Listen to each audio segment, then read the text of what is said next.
এই অজানা অচেনা শহরে এই অপরিচিত ছেলেটিকে কি সে বিশ্বাস করবে, নাকি তার স্বামী নীরবকে? প্রচণ্ড দ্বন্দ্বের মুখোমুখি হলো রিনি।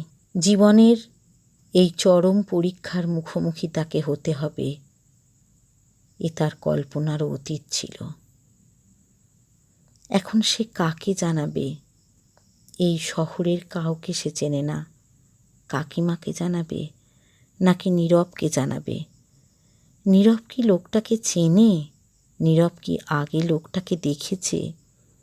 রিনি ছেলেটাকে বলল, আমার স্বামী মনে হয় লোকটাকে চেনে না, হয়তো লোকটাকে ঠিকমতো বুঝতে পারেনি, হয়তো লোকটা তার কাছে পরিচয় গোপন করে আমার স্বামীকে ঠকাচ্ছে।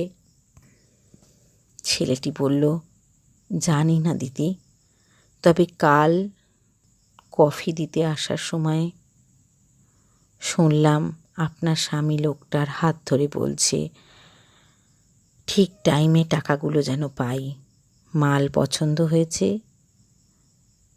চলুন ডেটটা এবার ফিক্সড করুন, টাকাটা হাতে যেন পেয়ে যাই, অগ্রিম কিছুটা দেবেন, খরচ হচ্ছে তো। রিনি ভেবে পেল না, কি মাল, কিসের ড্রিল, কিসের টাকা, কি খরচ, কি কাজ করছে নীরব? সে নীরবকে এলে সব জিজ্ঞাসা করবে। ছেলেটাকে রিনি বলল, ঠিক আছে, আমার স্বামী আসুক, আমি জিজ্ঞাসা করব। ছেলেটি বলল, আপনি এ ভুল করবেন না, আপনি সজাগ থাকুন, দুদিনের ভেতর হয়তো কিছু হবে না। লোকটি সেই রকমই বলে গেল, শুনলাম, আমি দেখছি। ছেলেটি বলল, আমি দেখছি দিদি, এর মধ্যে যদি কিছু করা যায়। রিনি স্তম্ভিত হয়ে দাঁড়িয়ে রইল। ঈশ্বর কি করতে চান রিনি বুঝতে পারল না। রিনি চুপ করে রইল। রাতে নীরব ফিরল। রিনির মনে এক অদ্ভুত প্রশ্ন ঘুরতে লাগল, কি করবে ভেবে পেল না। ডিনারের পর রিনি শুয়ে রইল। নীরব ফোনে কি যেন করছে সোফায় বসে। রিনি অসাড় হয়ে শুয়ে আছে এক বুক প্রশ্ন নিয়ে। সে এতদিন ধরে নীরবকে ভালোবেসেছে, বিয়ে করেছে, জীবনের সব আপনজনকে ছেড়ে এসেছে নীরবের হাত ধরে, আর সে নীরবকে কিচ্ছু জানাবে না? ওই হোটেলের ছেলেটার কথা, অজানা অচেনা ছেলেটার কথা শুনে নীরব কি অবিশ্বাস করবে? এই প্রশ্ন তার মাথায় ঘুরতে লাগলো। অন্ধকারে সে যেন হারিয়ে যেতে থাকলো। নিজের মনে প্রশ্ন করে আর নিজেই তার উত্তর খুঁজে বেড়ায়। নীরবের সাথে আসা লোকটার মুখটা মনে পড়ল। কি বিশ্রী দৃষ্টি লোকটার। হঠাৎ বিছানায় উঠে রিনি সোফায় এসে বললে নীরবের দুহাত দিয়ে জড়িয়ে, কাল যে লোকটা এসেছিল, উনি কি বিজনেস করেন গো? তোমার সাথে আলাপ হলো কি করে? নীরব হঠাৎ কিছুক্ষণ থেমে গেল। তারপর বলল, ছাড়ো না ওসব, আমার কাজ আছে, করছি, মিটে গেল। ও তুমি বুঝবে না, উনি এক্সপোর্ট ইম্পোর্ট করেন, দেশের জিনিস বিদেশে লেনদেন করেন।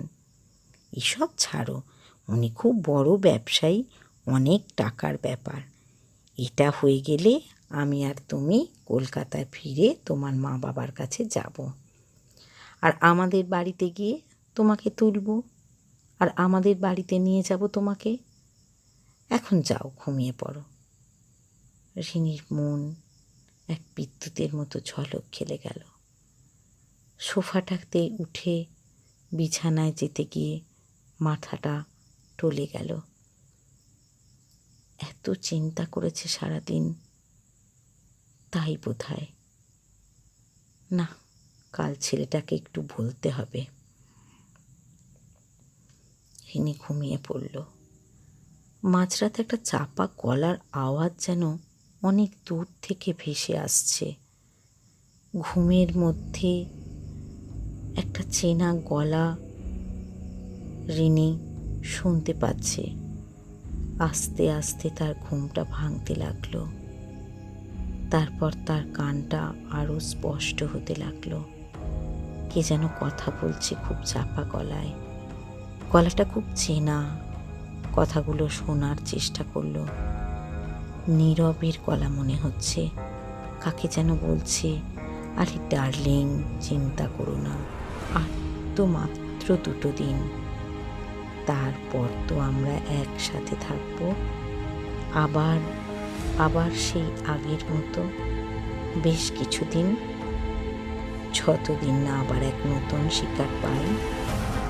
অনেক টাকার ব্যাপার। আজ ফেঁসে যাচ্ছিলাম আর একটু হলে, কোনো রকমে ম্যানেজ করেছি। রাতের নিস্তব্ধতা ভেঙে রিনির মন অপরশ হতে লাগলো। কি শুনছে সে? কি শুনছে? ভয়ে, দুঃখে, অভিমানে সে বোবা হয়ে গেল। সে আজ নিঃসঙ্গ, একা। তার ভালোবাসা, তার প্রেম, তার বিশ্বাস, আশা, স্বপ্ন ভেঙে চুরমার হয়ে গেল। এতদিনের সব সব মিথ্যে। চিৎকার করে বলতে চায় সে, তোমাকে তোমাকে ভালোবেসেছি। ছি! আজ রিনি পরাজিত। বাবা, মা, ভাই, পিসি, আত্মীয়, বন্ধু সব কিছু আজ তার কাছে শেষ হয়ে গেছে। শুধু বেঁচে ছিল ভালোবাসা, যার টানে সে আজ সব ছেড়ে এসেছিল তার মনের মানুষের কাছে। মনের মানুষ, প্রিয়জন, ভালোবাসা, প্রেম, আদর, শরীর, স্বপ্ন, সব কিছু দিয়ে সে ভালোবাসাকে ভরিয়ে দিয়েছিল। তবে কোন অপরাধে সে আজ এই অবস্থার মুখোমুখি হলো? তবে কি বাবা মার চোখের জল কি তার জীবনে অভিশাপ হয়ে নেমে এলো?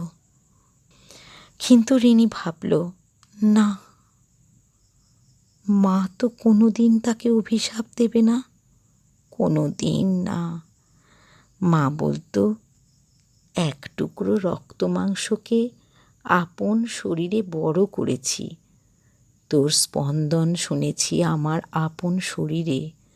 তোর বড় হওয়া, তোর জন্মের পর একটু একটু করে পূর্ণতা দিয়েছি আমার হৃদয়ের উষ্ণতা, ভালোবাসা, স্নেহ দিয়ে।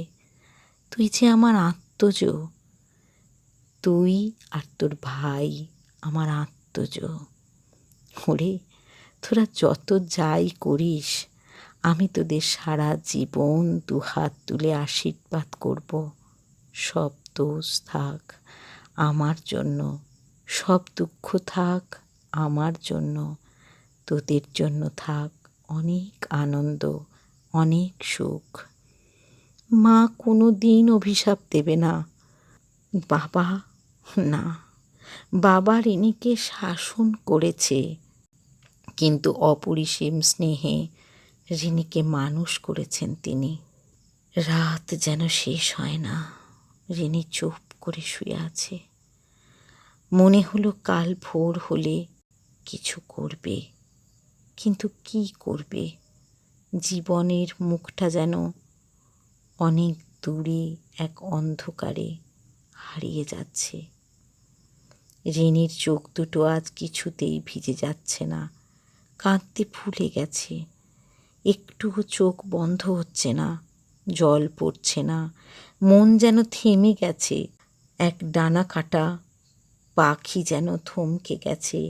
এক দমকা হাওয়ায় ঝরে যাওয়া ভালোবাসা মনটা টুকরো হয়ে গেল। রিনিকে নীরব ভালোবাসেনি। দম বন্ধ হয়ে যেতে লাগলো। চোখে জল নেই, নিঃশ্বাস যেন থেমে গেছে।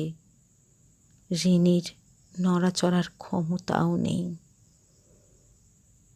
কখন যে ভোরের দোয়েল ডেকে উঠল রিনি বুঝতে পারল না। নীরব রিনিকে জড়িয়ে বলল, সাবধানে থেকো, আজ বিকেলে তাড়াতাড়ি আসবো, নিয়ে যাব এক জায়গায়, এখন আসি। নীরব চলে যাবার পর রিনি পাথরের মতো বসে রইল। কি করবে সে? সে যে নীরবকে ছাড়ার কিছু জানে না। এত দূর জীবনের এতগুলো দিন সব মিথ্যে। তার মা বাবাকে ছেড়ে নীরবের হাত ধরে বেরিয়ে পড়া, কে আপন কে পর, সব কিছু তুচ্ছ করে শুধু ভালোবাসা, শুধু ভালোবাসাকে বিশ্বাস করে সে পথে নেমেছিল। হঠাৎ হোটেলের দরজায় টোকা পড়ল। রিনির কিছু বলার ক্ষমতা নেই। আবার টোকা পড়ল। রিনি শুনতে পেল উপাস থেকে, রুম সার্ভিস। রিনির শরীরটা কোনো রকমে বয়ে গেল দরজার কাছে।